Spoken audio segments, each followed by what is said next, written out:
You know, don't give it to them, but of course, only give it to the bad ones. Yeah, to the druggies and the alcoholics. Taxpayers' money's got to go into this. Yeah, too right. Yeah, they should be controlled. I think it's a good idea. Recently we told you about the further rollout of the cashless welfare card. The response was overwhelming from both sides of the argument. Now anti-card protest groups have popped up right across the country with fears their towns could be next. It is divisive. It places people who are already at risk and vulnerable due to their circumstances further at risk. Laura Barnes is from the Queensland Council of Social Services.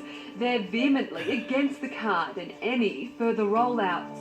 It is a fundamentally flawed approach to try and address complex social issues such as drug, alcohol addiction, gambling addiction through mandatory income management. From Mildura to Ipswich, Perth to Western Sydney, anti-protest groups have sprung up on Facebook, sparking fear in welfare recipients across the country, like this man who's on a disability pension who says he's sick to his stomach at the thought.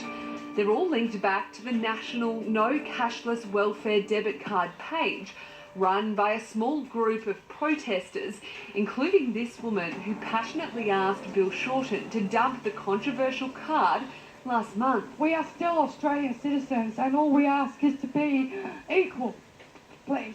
They're regulars at protests and post updates to all the pages warning about the card. At the end of January, the card was rolled out to a further 6,000 welfare recipients in Hervey Bay and Bundaberg in Queensland. Local MP Keith Pitt said it was a drastic step to help curb intergenerational welfare.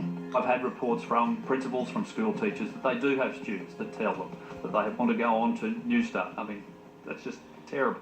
The card works by putting 80% of a welfare recipient's payment on an Inju, a private banking institution-operated card, with the remaining 20% to go to a recipient's bank account. The card is used like a debit card, but can't be used to buy alcohol or gamble.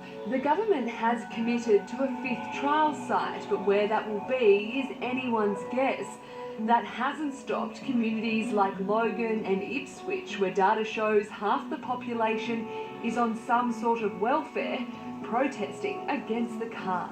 People who are using it for the wrong reasons, absolutely, I understand that, but you can't lump everyone in the same basket, can you? But most people we spoke to think the card has its place.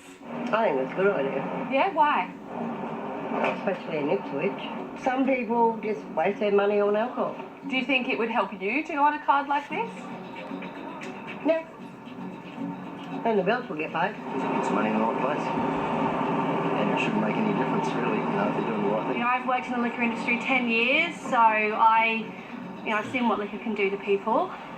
So in that respect, I do agree. Currently, there's anti-card pages for Rockhampton, Bundaberg, Gympie, Toowoomba, Ipswich and Logan. In New South Wales, there's a statewide page as well as one for Penrith and surrounds.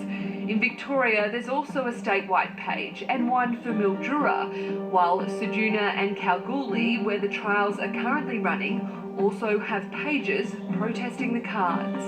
We don't believe it should be expanded to any more sites, particularly not until there is any evidence that it will work. The government has said there will be a 5th trial site with additional participants, but it could be anywhere across the country. And I think this is what trials are about, to see if your policy works and makes real change. The cashless welfare card trial is expected to run until June 2020. After the break, how